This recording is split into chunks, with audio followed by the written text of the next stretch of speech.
সদ্যপ্রয়াত Ayatollah খামেনির পুত্র Mojtaba খামেনিকে ইরানের সর্বোচ্চ ধর্মীয় নেতা নির্বাচিত করা হয়েছে বলে দাবি করেছে লন্ডন থেকে পরিচালিত টিভি চ্যানেল ইরান ইন্টারন্যাশনাল। তারা বলছে ইরানের ৮৮ সদস্যের বিশেষজ্ঞ প্যানেল মোজতবাকেই নেতা নির্বাচন করেছে। তবে চলমান যুদ্ধের কারণে নতুন নেতার নিরাপত্তার প্রশ্নে এই বিষয়ে এখনই কোনো তথ্য প্রকাশ করছে না ইরান সরকার, কারণ ইরানের সম্ভাব্য নতুন নেতাকেও হত্যার ঘোষণা দিয়েছে ইসরায়েল।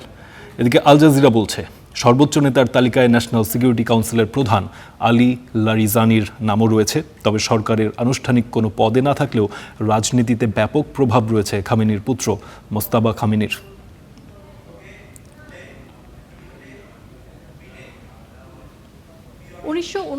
সালের ৮ সেপ্টেম্বর ইরানের গুরুত্বপূর্ণ ধর্মীয় কেন্দ্র মাশহাদে জন্মগ্রহণ করেন মোজতবা খামেনি। ১৯৮৭ সালে মাধ্যমিক শিক্ষা শেষ করে যোগ দেন আইআরজিসিতে। ৮০ দশকে ইরাক-ইরান যুদ্ধের শেষ পর্যায়ে দায়িত্ব পালন করেন তিনি। যুদ্ধের পর সামরিক কার্যক্রম থেকে সরে গিয়ে ধর্মীয় শিক্ষা গ্রহণ করেন মোজতবা।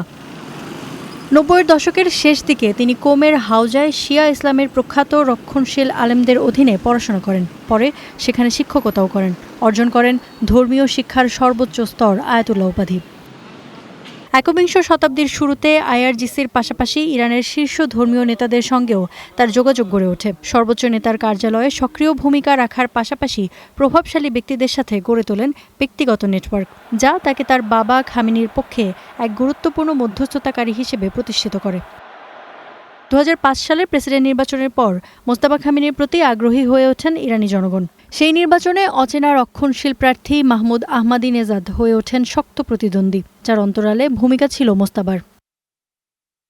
ধীরে ধীরে পিতার সম্ভাব্য উত্তরসূরি হিসেবে বিবেচিত হন তিনি। তবে ২০২২ সালের সরকার বিরোধী বিক্ষোভের পর সেই সম্ভাবনা ক্ষীণ হয়ে ওঠে।